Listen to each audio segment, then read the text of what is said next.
Probiotic নাকি prebiotic? পেটের জন্য কোন খাবার বেশি উপকারী? আর এতে তফাৎই বা কোথায়?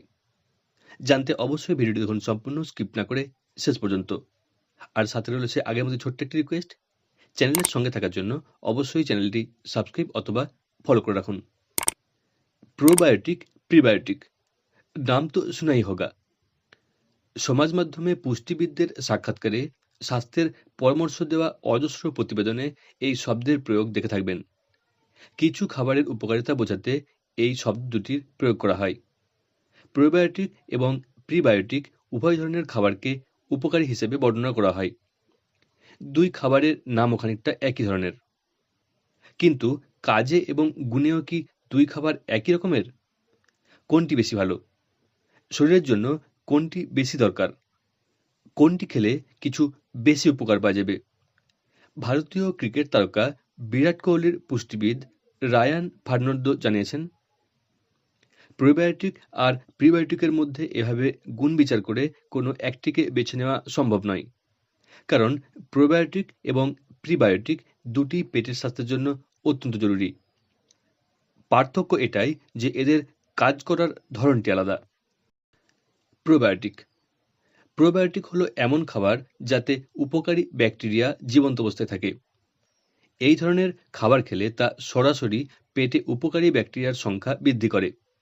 ফলে একদিকে যেমন হজম ক্ষমতা বাড়ে এবং তেমনি উপকারী ব্যাকটেরিয়াগুলি অন্ত্রে থাকা ক্ষতিকর ব্যাকটেরিয়াকে নষ্ট করে দিতে পারে।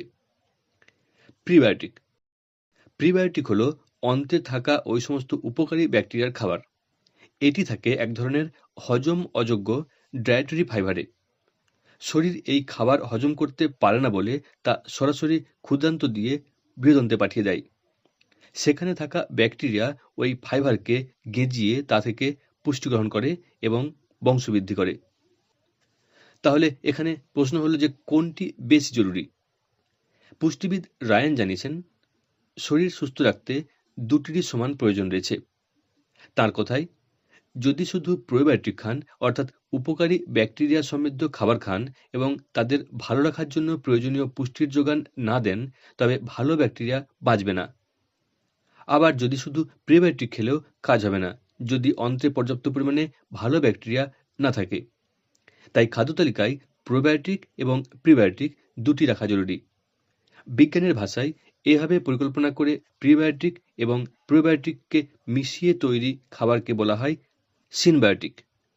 যদি হজমের সমস্যা থাকে বা কেউ যদি অ্যান্টিবায়োটিক কোর্স শেষ করে থাকেন, তবে টক দই এবং ফাইবারযুক্ত খাবার খেলে তার শরীরে নষ্ট হয়ে যাওয়া উপকারী ব্যাকটেরিয়া আবার তৈরি হবে।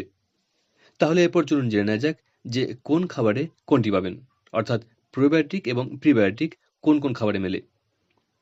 প্রথমেই জানব প্রোবায়োটিক খাবার। টক দই, ঘোল, নানাভাবে গেঁজিয়ে তৈরি করা আচার, পনির বা ছানা, মোজারেলা চিজ, ইডলি, দোসা, কাঞ্জি, ক্যাফির ইত্যাদি।